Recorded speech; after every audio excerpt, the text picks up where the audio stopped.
वक्ता कथा कर रहे थे हनुमान जी के मंदिर में बैठ करके, और कथा करते करते उन्होंने कथा में वर्णन कर दिया कि पुष्प वाटिका में श्री हनुमान जी महाराज पहुंचे, और जैसे ही अशोक वाटिका में हनुमान जी पहुंचे सीता जी की सुध लेने के लिए, तो हनुमान जी ने देखा कि वहां कैसा कैसे वृक्ष हैं, कैसे कैसे फल लगे हैं, कैसे कैसे राक्षस राक्षसियां खड़ी हैं। संपूर्ण अशोक वाटिका का वर्णन करते करते बोले वहां के फल ऐसे थे, वहां के वृक्ष ऐसे थे, वहां के पौधे ऐसे थे, और छोटे छोटे पौधों में पुष्प लगे थे, श्वेत रंग के पुष्प थे। अब उस श्वेत रंग के जैसे पुष्प कहें तो वहीं जिस मंदिर में कथा चल रही थी वहीं हनुमान जी महाराज का सुंदर विग्रह विराजमान था। तो श्री हनुमान जी महाराज कथा तो रोज सुनते ही थे, कथा के तो वो रसिक अनन्य प्रेमी हैं ही हैं, पर जैसी व्यास जी ने कहा कि श्वेत पुष्प, श्वेत पुष्प सुनते ही श्री हनुमान जी महाराज का जो विग्रह था उसमें नेत्र जो थे वो उनके हिलने लगे, और मानो वो संकेत कर रहे हो, नहीं गलत बोल रहे हो, मैं गया था अशोक वाटिका, अशोक वाटिका के पुष्प श्वेत नहीं थे, लाल थे। व्यास जी को संकेत मिल गया कि श्री हनुमान जी का विग्रह जो है ये संकेत कर रहा है, लेकिन व्यास जी बड़े चतुर थे, उन्होंने कि केवल संकेत से काम नहीं चले, जब संकेत दे रहे हैं तो प्रकट भी हो सकते हैं। तो व्यास जी ने और चतुराई की, वो बार बार उसी विषय को बोलने लगे। अशोक वाटिका के जो पुष्प थे वो सब श्वेत थे, श्वेत पुष्पों को देख करके हनुमान जी महाराज बड़े प्रसन्न हो रहे थे। और फिर व्यास जी आंख खोल के हनुमान जी को देखें तो हनुमान जी अपनी गदा दिखा में उनको दूर से, और उनको संकेत करें, वो लाल थे। और श्रोता कथा सुन रहे हैं, हनुमान जी का विग्रह संकेत कर रहा, बोले लाल थे पुष्प। व्यास जी ने फिर देख लिया, बोले आहा कैसी शोभा अशोक वाटिका की, कितने सुंदर सुंदर श्वेत पुष्पों से सुशोभित अशोक वाटिका जिसमें श्री जानकी जी बैठी हैं। बस राक्षसी तो कुरूप थे, बाकी तो वहां की शोभा बड़ी सुंदर थी, पुष्प बड़े श्वेत थे। अब की बार हनुमान जी से रुका नहीं गया, हनुमान जी विग्रह में से प्रकट हो गए, और प्रकट होकर के बोले हम तुम व्यासपीठ पर बैठे हो इसलिए कुछ कह नहीं रहे, तुम अशोक वाटिका गए थे कि मैं गया था? ओहो ओहो जय हो अनंत बलवंत श्री हनुमान जी महाराज। अरे श्रोताओं सब प्रणाम करो, हनुमान जी प्रकट हो गए। हनुमान जी को प्रणाम किया, आसन दिया, बोले विराजो। हनुमान जी तो क्रोध में भर के बैठ गए, वो बोले तुम गलत बोल रहे हो, तुम्हारी कथा बहुत बढ़िया है भैया, तुम बहुत अच्छा बोलते हो, लेकिन ये अशोक वाटिका का वर्णन, पहली बात तो तुम अशोक वाटिका का वर्णन ही क्यों कर रहे हो इतना, और ऊपर से कर भी रहे हो तो पुष्पों को श्वेत बता रहे हो जो कि लाल थे। व्यास जी बोले हनुमान जी मेरे गुरुदेव ने मुझको ऐसा ही पढ़ाया है कि वहां के पुष्प श्वेत थे। हनुमान जी बोले कहां है तुम्हारे गुरुजी, बताओ उनको, अभी हम बता के आते हैं। बोले नहीं गुरुजी से तो आप कुछ मत कहो, लेकिन हां आप वहां गए थे, लेकिन हजारों वर्ष हो गए, आपको भी क्या याद होगा कि पुष्प श्वेत थे कि लाल थे?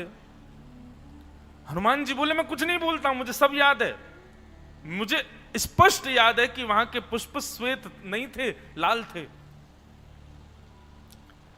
व्यास जी भी डट करके अड़ करके बैठ गए, बोले देखो आप होंगे हनुमान जी पर हम भी व्यास जी हैं और ब्राह्मण भी हैं, शास्त्र आज्ञा करते हैं ब्रह्म वाक्यम जनार्दनम, ब्राह्मण जो बोलते वो जनार्दन की वाणी होती है।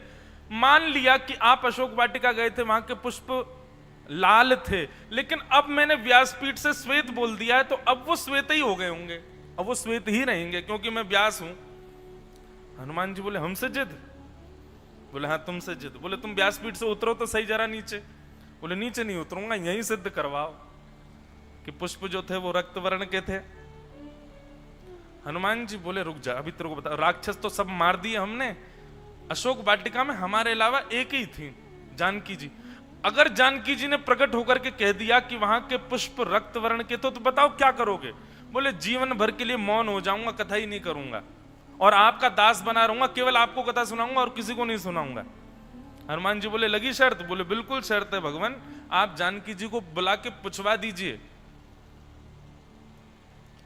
हनुमान जी बोले यार तुम भी विचित्र व्यासो हैं, इतनी बड़ी रिस्क लेना चाह रहे हो लेकिन हमारी बात नहीं मान रहे हो। और नहीं आप जानकी जी को बुलाओ ना। हनुमान जी महाराज बोले फंस तो हम गए हैं, अब जानकी जी अकेली तो आएंगी नहीं, जानकी जी आएंगी तो साथ में रघुनाथ जी आएंगे, और रघुनाथ जी और जानकी जी आएंगी तो संग में रक्षा के लिए लक्ष्मण जी भी पधारेंगे, और लक्ष्मण को जाता देख भरत जी कहेंगे मुझे क्यों छोड़ जा रहे हो, वो भी आएंगे, और संपूर्ण राम दरबार को ही आना पड़ेगा।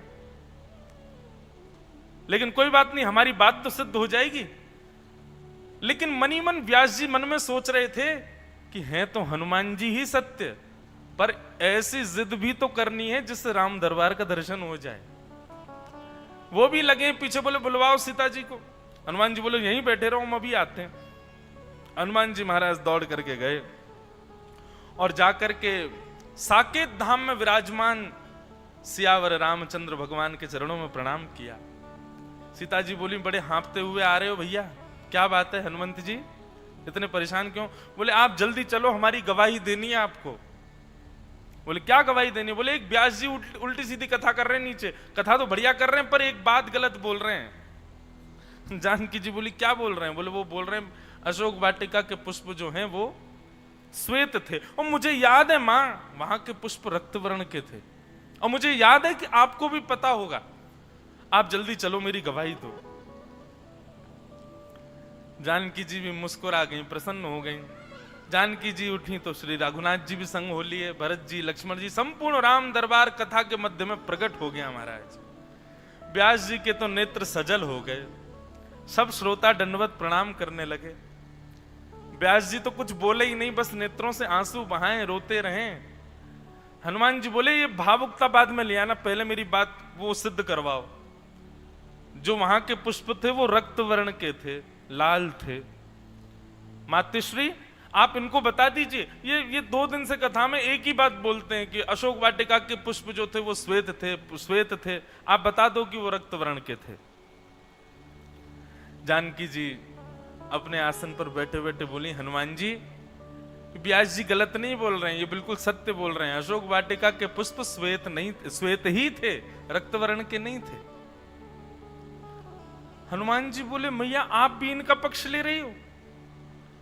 अरे मुझे स्पष्ट याद है कि वहां के पुष्प रक्त वर्ण के थे, लाल लाल थे, मैं कैसे भूल सकता हूं? और आप कैसे इनकी हाँ में हाँ मिला रही हो? ठीक है व्यास जी हैं, अच्छी बात है, इनका पक्ष लेना चाहिए, पर अभी तो मेरी लाज बचाइए।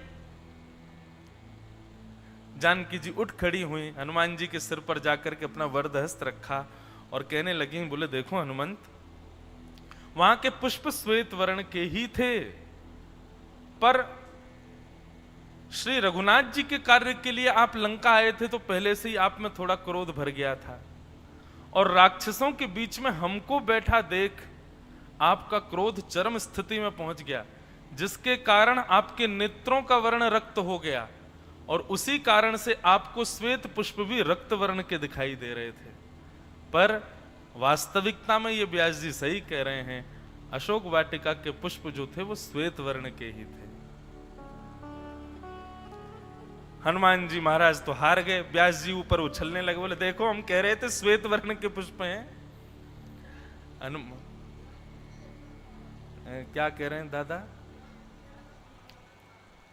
सुनाई नहीं दे रहा। दादा कुछ सुनाएंगे कथा में, माइक दो। व्यास जी ही एकनाथ जी महाराज है। अच्छा बोलो एकनाथ जी महाराज की। भावार्थ रामायण लिखते समय जी इस कथा करते समय हनुमान जी प्रकट हुए, और आपने जो किया वही इस समय का ही प्रसंग है। जय हो जय हो। आज ये भी सत्य, वो व्यास जी एकनाथ जी ही थे। बोलो एकनाथ महाराज की। मुकुंद काका के चरणों में बारंबार प्रणाम। आज तक हम 2-3 बार ये कथा बोल चुके, लेकिन ये नहीं पता था कि श्री एकनाथ जी ही व्यास जी थे, उन्हीं की कथा में श्री हनुमान जी प्रकट हुए। तो प्रभु चरित्र सुनवे को रसिया, ठाकुर जी के चरित्र सुनवे के ऐसे रसिक हैं श्री हनुमान जी महाराज।